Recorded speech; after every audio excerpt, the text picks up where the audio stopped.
And if you've played DMC 5, then you should know Lady is probably either fully gay or bisexual. I've been hearing a lot of things, lots of arguments about season 2 of the Devil May Cry Netflix anime, and after I watched season 1, I was already pretty much dead set on not watching season 2. Like I already said I was going to watch season 2, but the more I see things about the series, the more I come online, the more I see images, the more I see clips, the more it cements the fact that I'm not going to watch season 2. Like, even if there was a slither of a chance that I might probably maybe eventually at some point take a peek at season 2, yeah, all that's gone. It's gone now. Well, it's not like you would actually care about that, like, that's just my own opinion, right? But, yeah, as I said, I've been hearing lots of arguments, and I just want to talk about a few of them, give my own 10 cents on the situation, and I've written a few of them down, so I'll be going over them one by one. And my first argument is that people are saying it's not a one-to-one adaptation. Like, that doesn't give it an excuse to be bad, okay? Let me explain. If your argument is that it's not a one-to-one adaptation, that's why the story is different or what, my brother in Christ, it does not have to be a one-to-one adaptation. For me personally, the story is just bad.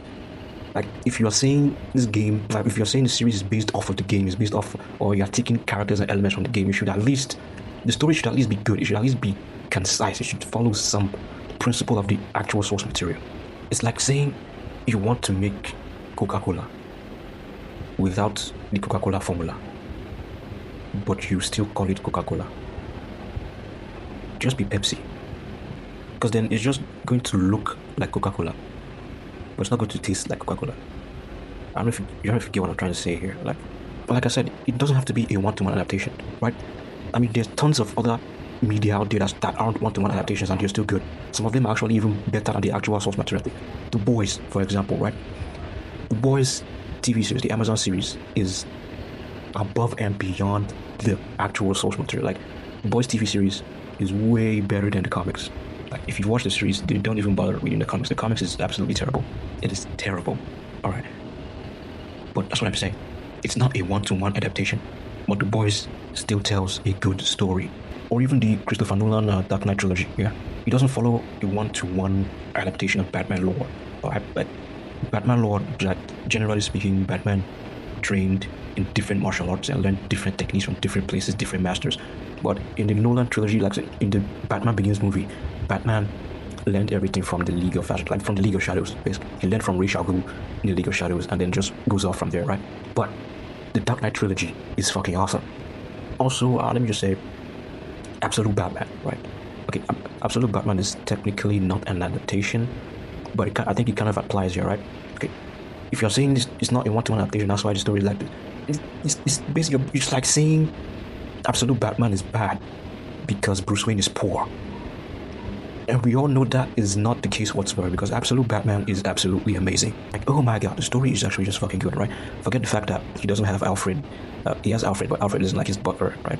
He's poor, he's friends with Killer Croc, and his villains are basically demons, right? He carries around his bat signal, can turn into an axe, all that kind of stuff, but it's still a good story that is somewhat true to Batman. That is the point I'm trying to make.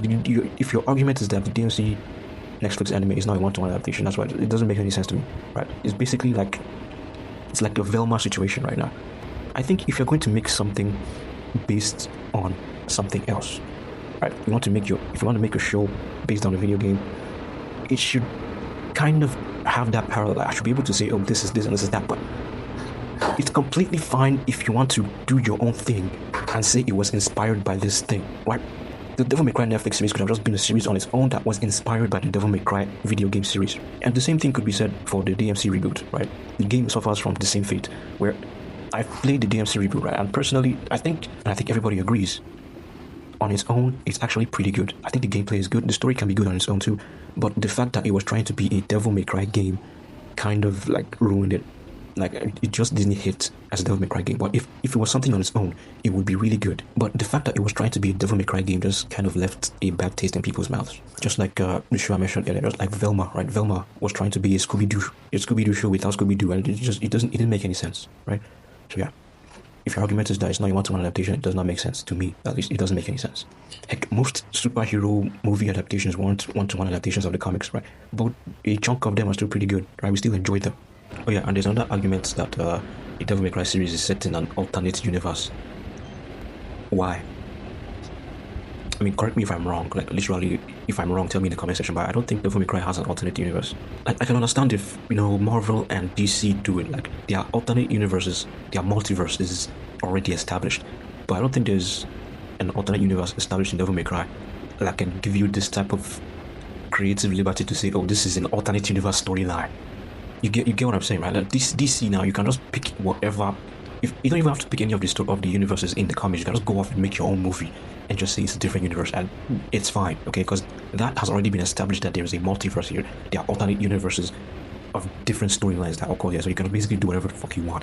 But there's nothing like that in the Devil May Cry universe. Again, correct me if I'm wrong, but I'm probably not. Now, on to the next argument, which is Devil May Cry fans saying, oh, the reason they like the series or the reason they're okay with the series is because they haven't had anything from Devil May Cry in a long time. Okay, what the heck do you want Fist of the North Star fans to say? Huh? What do you want us to say?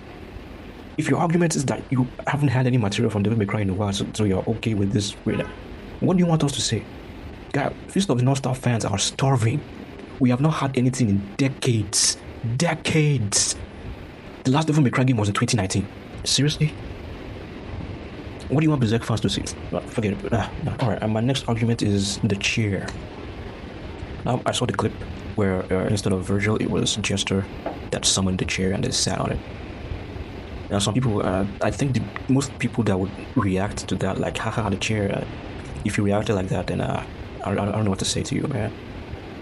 Like, if the story was actually good, if you actually followed the premise, then yeah, I guess that scene would have been a really cool, like, reference, really cool callback to this meme that the whole community knows, right? But it didn't hit for me. I think for many other people too. It didn't hit. It felt more like an old man trying to fit in with a couple of teenagers. Like, hey kids, look at me. Look, I know what this is. I'm part of the community. Or like a very terrible undercover cop, right? He just goes there and like, hey, look, I have marijuana. I'm one of you, eh? It's fucking. That was a terrible example, but you get the point, right? I'm pretty sure many people don't even know the origins of that chair. Like, I don't think they know it's just a mod. Like, it's just a joke within the community, right? But it's such a good meme that it's somewhat transcended the DMC community and into mainstream. And seeing it used as a cheap ploy as trying to appeal to DMC fans. Yeah, that didn't sit well with me. Right, on to my next argument, which is, oh my god, I don't know. You see, this one really kind of, I won't say it hurt me, but like it was kind of disappointing in a way. Like, so there were people out there that were actually shipping Dante and Lady. Okay, I'm not going to lie. Right? When I was younger, when I first played DMC3, if you watch movies in the early 2000s, that was just your basic formula, right? There's man, there's woman. You're both main characters. And guess what? They are going to end up together some way, somehow, right?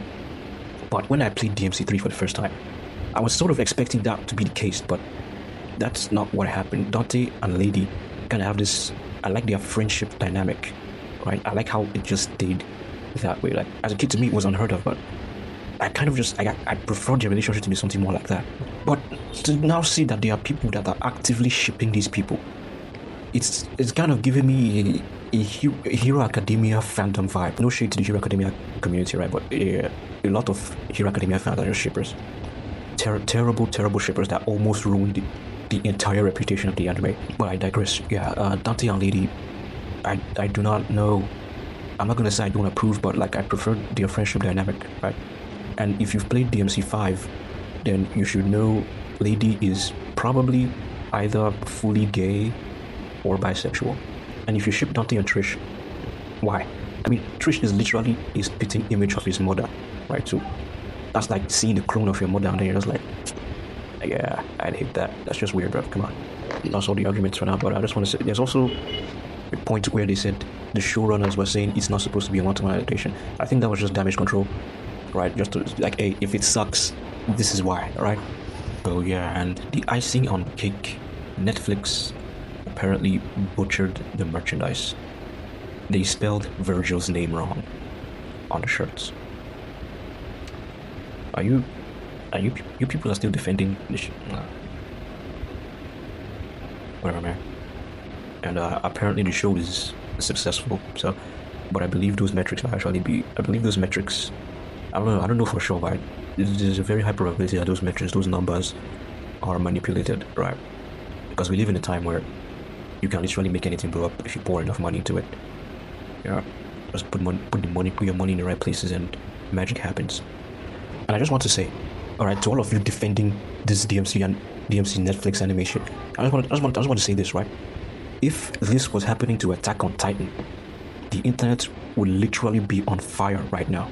I kid you not. If what was happening to DMC anime right now was happening to something like Attack on Titan, the internet would just combust into flames because of the amount of rage and hatred that would be talked about online. There's people out there saying DMC fans are just throwing tantrums and stuff. The series is genuinely bad, okay? Again, me personally, it's genuinely bad. I don't see the appeal whatsoever. Again, if this was Attack on Titan, we would not rest. The internet would know no rest. Attack on Titan fans would burn the whole internet down. Like, they'd fry all the servers and the internet would just shut down. But anyways, once again, that's just my own opinion on this shit. That's about it for now. I guess, see you in the next one.